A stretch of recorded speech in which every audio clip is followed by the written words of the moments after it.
Hello friend, নতুন একটা ভিডিওতে তোমাদেরকে স্বাগত জানাই। আজ তোমাদের সাথে শেয়ার করব আলু কাবলি বানানোর রেসিপি। সন্ধ্যায় বাড়িতে বানানো যদি আলু কাবলি হয় তাহলে তো আর কোনো কথাই নেই, আর তাও যদি দোকানের মতো এত টেস্টি হয় তাহলে তো পুরো জমে যাবে, তাই না? এবার চলে যাই কী কী উপকরণ লাগবে। এর জন্য প্রথমে যেটা লাগবে সেটা হচ্ছে আলু। আমি কিন্তু 4টে আলু নিয়ে সেদ্ধ করতে বসিয়ে দিয়েছি প্রেশার কুকারে। যতক্ষণ আলুটা সেদ্ধ হচ্ছে আমি অন্য সবজিগুলো কেটে নেব। এখানে নিয়েছি শসা, গাজর, টমেটো, পেঁয়াজ, কাঁচা লঙ্কা আর ধনেপাতা, আর নিয়েছি ভিজিয়ে রাখা ছোলা বাদাম।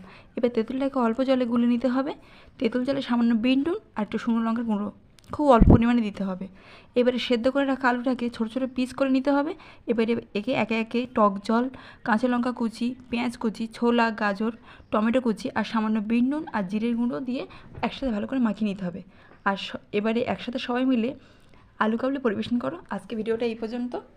ভালো লাগলে লাইক করো, শেয়ার করো আর একটা ভালো একটা সাবস্ক্রাইব করে দিও। Thank you. দেখা হচ্ছে পরে কোনো নেক্সট ব্লগে। টাটা।